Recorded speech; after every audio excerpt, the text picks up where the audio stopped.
Okay, take a look at this meme. There's a dog with a hamburger in its mouth. Okay, and it says, all food must go to the lab for testing. All food must go to the lab for testing. Do you understand this joke? Do you get it? Well, it's funny because the word lab can mean two things. Okay, a lab is a place like this where you test something. It's very common for food to be sent to the lab for testing, especially if it's going to be sold, in a grocery store or something like that. Companies want to make sure that the food is good to sell, right? There's no harmful bacteria or chemicals or something, right? So a lab is a place like this, but also a lab is a kind of dog, a Labrador. Okay, so there are different colors. There can be a brown Labrador or a black Labrador. Okay, so it has two meanings, okay? So look at it again. All food must go to the lab for testing. Right? It's a funny joke because, right, this kind of dog is called a lab. Have you ever had a dog before? Sometimes dogs, they do things they're not supposed to, right? And they get a sheepish look on their face. A sheepish look. Look at this dog, right? It looks really sheepish. Sheepish. Do you know what sheepish means? Sheepish means when you have a guilty look on your face, right? Dogs are smart. They know they're not supposed to do things like this, right? They know they're not supposed to eat your food, but sometimes they do it. They can't help themselves.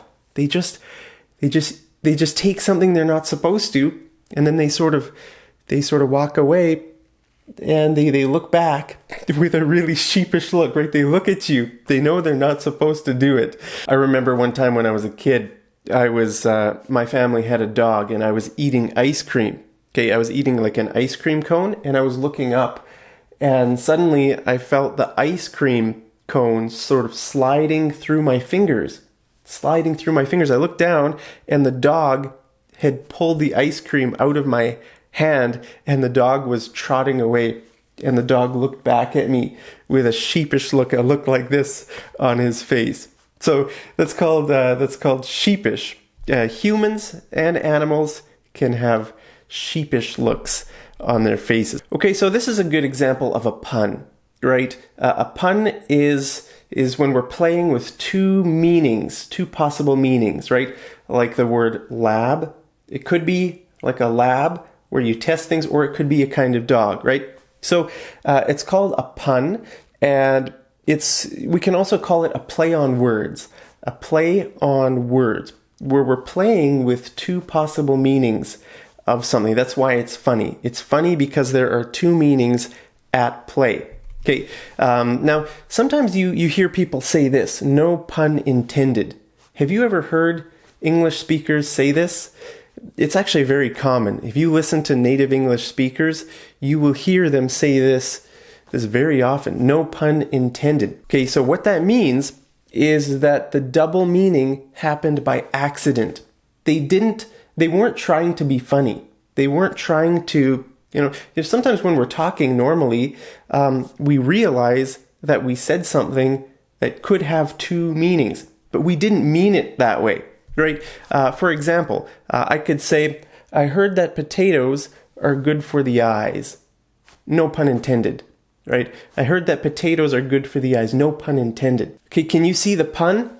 The pun is with the word eyes. Okay, a potato has eyes. These little things here, these little spots on the potato are called eyes. Right? So humans have eyes, but also potatoes have eyes. Okay, so if we're talking about ways to improve our eyesight, and I say, I heard that potatoes are good for the eyes. No pun intended, right? It could be funny. It could be funny because eyes, we're talking about our own eyes, but also potatoes have eyes. So it could be funny, but I didn't mean it. So I can say, no pun intended. No pun intended. But sometimes people, they say no pun intended when they're trying to be funny. Okay, so no pun intended could mean that the person is not trying to be funny, or the person could be trying to draw your attention to the pun, right? Like if I say this and I know you're not going to make the connection between human eyes and potato eyes, then I could say this to draw your attention to that, as a way to try to be funny. So you can sort of, sometimes people use it when they're not trying to be funny, and sometimes people do it to try to point your attention to the fact that they said something funny. Okay, so that's a pun. Now, sometimes you hear people say that puns are groan-worthy. Groan-worthy. Do you know what this means? Groan-worthy means not funny. Not funny. Okay, groan. Do you know what groan means? It's like this. I can't believe he told that joke. That's not funny. It's not funny, right? When sometimes people do the face palm, right? A palm on the face to show when something is groan-worthy. And they, like, if you tell a bad joke, I might go like this. That's just so bad. It's groan. That's what the word groan means when you make a low sort of sound like that. That's called a groan. Okay, groan-worthy. Another way to say it is lame. Lame. If a joke isn't funny, then the joke is lame. Okay, so you can say lame or groan-worthy. Groan-worthy. Okay, so let's take a look at some puns. Okay, now you might not understand these, but I'm going to teach you. But try to spot the pun. Okay, so let's take a look at this. My parents said I can't drink coffee anymore, or else they'll ground me. Okay, my parents said I can't drink coffee anymore, or else they'll ground me. Do you see the pun? Which word do you think is the pun? Well, it's this word here, ground. Okay, now a few lessons ago, I taught you guys what grounding is. It's a form of discipline or punishment that parents, when a kid does something bad, parents will often ground the kid, which means to take away their freedoms, right? They might have to stay at home for a week, and they can't go play with their friends outside, or they can't go for sleepovers. Very often kids like going to their friend's house for the night. That's called a sleepover. Okay, so if the parent grounds the kid, that means the kid, it's like a form of punishment, okay? But ground, okay, these are coffee grounds. Okay, those things over there, those are coffee beans, and these ones here are coffee grounds. Okay, so because this joke involves coffee, right?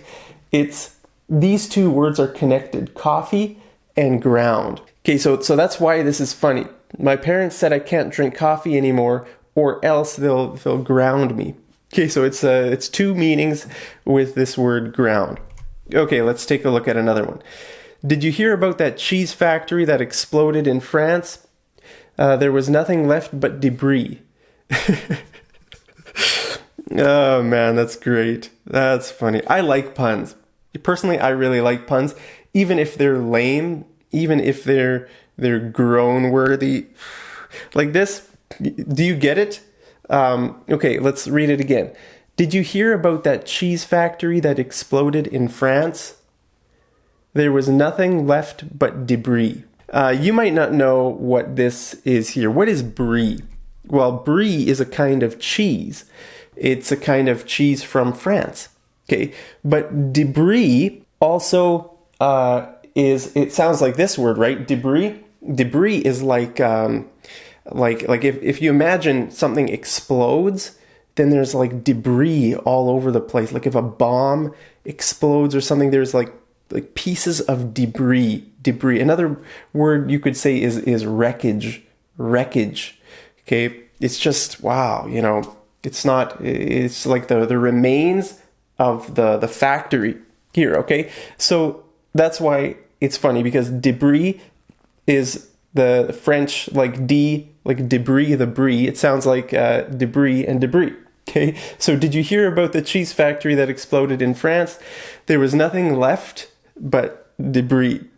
Right? There was nothing left but cheese everywhere and debris. Okay, so So that's a good example of a pun. Now, you'll remember in my last video, I said that language and culture are connected. They're attached to one another. It's really hard to learn language without learning the culture. You know, it's almost impossible. And what is culture? Culture is things like food and sports, you know. So if you don't know much about Western food or Western sports, you know, learning English is just going to be a bit of a challenge. You know, I think a lot of people want to have advanced English. They want to learn advanced English, but you know, the only way you can get here is by learning about Western culture and participating in it, right? Like if you come to Canada or the US, you know, it would be great if you could learn about Western food, about Western sports. For example, baseball. I remember I made a lesson about baseball idioms. Do you remember that? There's so many idioms just related to one sport, you know, and if you don't understand that, it's going to be really hard to understand those idioms, right? We've got so many idioms and phrasal verbs that revolve around eating or sports or other parts of our culture. So really, the only way to get here, I think, is through Western culture. But that's really hard. It's challenging if you don't live in a Western country, right? It can be very hard to understand some of these concepts like that you don't have in your culture, right? Maybe if you live in India, or I don't know, maybe you don't have brie. Let me know. Have you ever eaten brie cheese? Do you know what it is? If you don't know what brie is, the joke won't be funny, right? Or if you don't understand baseball or other sports, like a lot of the language is going to be lost. So yeah, I think Western culture, it's something you have to go through to get up here, unfortunately, but it can be fun, right? I hope you can make some Western friends and learn more about the language and the culture together, because they have to go hand in hand. Okay, so let's take a look at another one here. If you have a bladder problem, you're in trouble. Okay, if you have a bladder problem, you're in trouble. Okay, the pun is with this word here, urine. Urine is pee, right? But it sounds like you are in trouble. You're in trouble, right? If you have a bladder problem, you're in trouble. Okay, here's another one. Time flies like an arrow, fruit flies like a banana. Do you get it? This whole last piece here is the pun. Fruit flies like a banana. Okay, so first we have time flies like an arrow. That means time moves very fast, right? But then here, when you see the second part, you think flies is going to have the same meaning as it does up there, but it doesn't. It has a different meaning. Okay, so the word flies, there it's a verb, and over there it's a noun. Okay, do you know what fruit flies are? Fruit flies. Fruit flies are little insects that love fruit. Okay, so if you leave a banana, you know, sitting on your counter for a few days, suddenly fruit flies are going to appear and start eating the banana. I don't know where fruit flies come from.